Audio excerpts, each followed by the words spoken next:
emergencies happen, and withdrawing money from your 401k plan is sometimes the only option. Right, so just make sure you watch this video through to the end so that you understand your options as to how to take money out of the plan. It is Compliance on the Couch, where we're going to try to help participants and plan sponsors know a little bit more specific about how their 401k plan is supposed to operate. So, Christopher, why should you try your best not to withdraw the money? Oh, that's for one very, very, very simple reason. If you're under the age of 59 and a half, you're going to pay a 10% excise tax penalty on top of what you take out. So if you're in the 25% tax bracket, that means this $1,000 hardship withdrawal, just using that for simple math, is going to cost you $350. All right? So you've got a very specific tax hit, and you have a substantial opportunity loss. Now, for the past however many years or decades, it felt like the market's just been going up. All right, right. Well, that's not so true right now. The market's a little depressed. So taking money out of the market right now not only has that 10% excise tax cost, it's going to have a huge, huge opportunity cost hit down the road when the market rebounds. Okay. About hardships. So you have to actually have it in your plan, right? You can't just go, gotta have a hardship. Sorry, I'm not laughing at somebody having a hardship, but that's a very true math concept, okay? If you've only got, and again, I'm just gonna keep using simple numbers so I can do the math, okay? If you've only got $1,000 or $10,000 in your plan, you can't take a $20,000 hardship distribution, all right? You can't take out, you don't get to take out what your hardship need is. You get to take out from the plan the lesser of your hardship need or your vested account balance. And definitely money types are important too. Yeah, no, but that's changed. Okay. Oh. Now remember, it's 2023.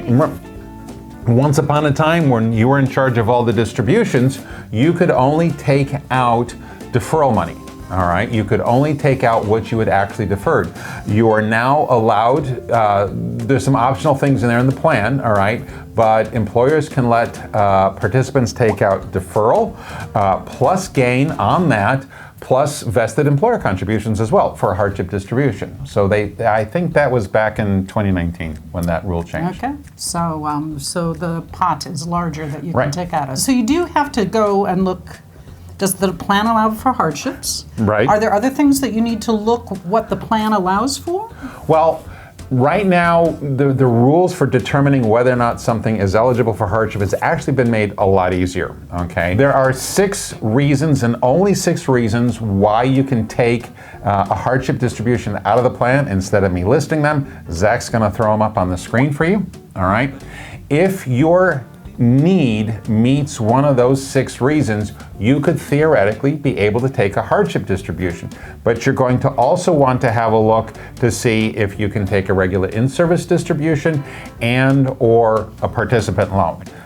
We're going to do a completely separate video about participant loans, but participant loans could end up being a better option because you're borrowing your money from yourself and paying it back to yourself, probably with less interest rates than a bank loan or a credit card loan, and there's not a tax hit. Yes, there's some fees to make it happen, but you're not going to end up paying taxes if you repay the entire loan. So what are the procedures that an employee needs to do in order to get a hardship? Most of the procedures have a look at the SPD that the employer has provided to see if that's an option. Try to meet your need outside of the plan, all right? Other loans from banks, et cetera, things like that, all right? But if you can't meet your need outside the plan, and your plan does allow for hardship in-service distributions, you're going to need to read the plan's procedures and SPD to see exactly what material you need. You're going to have to do some self-certifying. You're going to have to do some verification that you have a hardship need, all right? So there's more documentation. You're going to have to show what the hardship is in terms of Right. There is more documentation. So if your plan allows for an in-service distribution as opposed to just a hardship, there isn't the same documentation requirement. There's the same taxes, there's the same opportunity loss and all that, but there's less paperwork if you can do the in-service. And most plans, if you're allowed to take a participant loan, they're usually for everything or for whatever purpose, although some plans do have participant loans only limited to the 6 specific hardship reasons. Fairly rare, though.